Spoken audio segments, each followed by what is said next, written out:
करनी है सर इस समय आपसे, और मैं इंडिया की बात करूं उससे पहले पिछले महीने आपने एक बहुत ही बड़ा स्टेटमेंट मेक किया था, तो काफी वायरल भी हो गया था। एक बार मैं उसको रेफर करना चाहता हूं और फिर मैं उस पर आपसे एक सवाल भी पूछना चाहता हूं। एक बार देख लेते हैं जून में जो अनिल जी का बहुत वायरल वीडियो हुआ था भारत के फ्यूचर को लेकर, उसमें उन्होंने क्या कहा था। अगर एफआई 2008 से लेकर अब तक का बेच चुके हैं, जो हमारी अब तक की रिसर्च बता रही है, तो मैं आपकी बात से पूरी तरह से असहमत हूं। माफ कीजिएगा, पूरी तरह से असहमत हूं कि रिटेल के पैसे लगेंगे। इस बार मेरा बहुत स्ट्रांगली और मजबूती से यह मानना है कि इस बार रिटेल पैसा बनाकर जाएगा।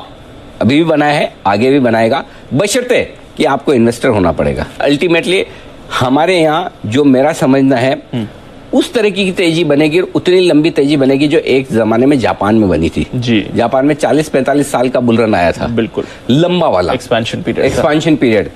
मैं बताता हूँ क्यों, मैं 2 मिनट लूंगा लेकिन मैं बताता हूँ क्यों। दुनिया में 2 बड़ी अर्थव्यवस्थाएं, एक अमेरिका है और दूसरी चाइना है जी। अमेरिका की अर्थव्यवस्था चलती है कंजम्पशन पे और चाइना की अर्थव्यवस्था चलती है प्रोडक्शन पे। बिल्कुल 2 सिलेंडर है अर्थव्यवस्था के जो आपकी अर्थव्यवस्था को मजबूती देते हैं, भगाते हैं। जैसा एरोप्लेन चलता है ना 2 सिलेंडर पे, 2 इंजन पे, ये 2 इंजन है।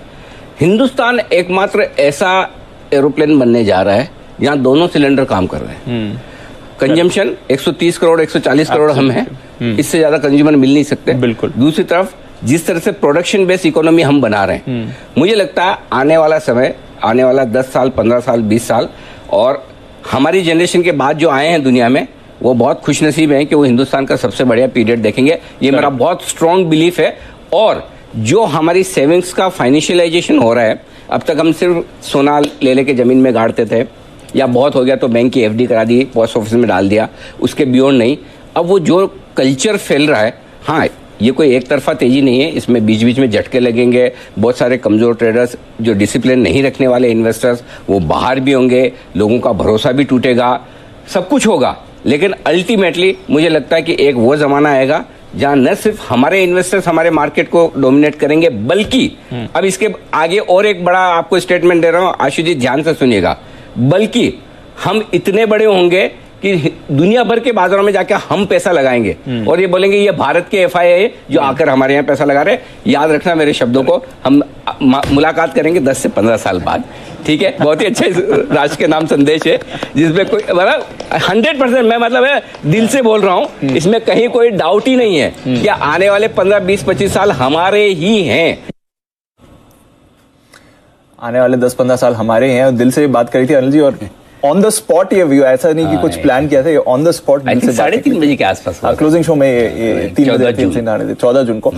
इंटरेस्टिंग बात है ये सर, 14 जून को आपने ये बात करी, 16 तारीख को बैंक निफ्टी का बॉटम, 17 जून को निफ्टी का बॉटम, एफआईएस की खरीदारी वहां से लौटी है, कल भी थोड़ा बाय फिगर है, रिसेंटली भी थोड़ा उन्होंने बाइंग करा है, तो लग रहा है कि बाजार आपकी बात सुनने के लिए तैयार था। लॉन्ग टर्म तो आपने एक व्यू दे दिया, इस बात पर जरा एक बार बात है, क्योंकि ग्लोबल आर्थिक स्थिति की जो भी बात हो रही है, हमने 2 दिन पहले एक वो लिंक भी किया कि भारत में तो मंदी नहीं आने वाली। नहीं दीपा, अगर अमेरिका वाले मंदी नहीं सोचे तो हम क्यों सोचे? प्रॉब्लम तो उनकी वहां सबसे ज्यादा है, नो डाउट कि ऐसा नहीं कि इन्फ्लेशन हमारी प्रॉब्लम नहीं है, हमारी भी है, 100% है। और हमारे यहाँ भी इन्फ्लेशन जो है वो हमारी एक्सेप्टेबल लिमिट से कहीं ज्यादा है, ठीक है ना। लेकिन इन्फ्लेशन के साथ अगर आपको ग्रोथ मिल रही है और इन्फ्लेशन के साथ आपकी इंटरेस्ट रेट्स अगर बैलेंस्ड है, तो फिर आपकी चिंता लिमिटेड है। करेक्ट। आप अगर 7% के इन्फ्लेशन पे और 5% के आसपास आपकी इंटरेस्ट रेट्स है, तो नेगेटिव इंटरेस्ट रेट आपकी ज्यादा नहीं है। फिर उसके बाद आप बहुत 2% की नेगेटिव इंटरेस्ट रेट्स पर आप चल सकते हैं, जहां दूसरे देशों को 7-7%, 6-6% नेगेटिव इंटरेस्ट रेट्स पर चलना पड़ रहा है। तो मेरे ख्याल से उस लिहाज से हम काफी बेहतर हैं।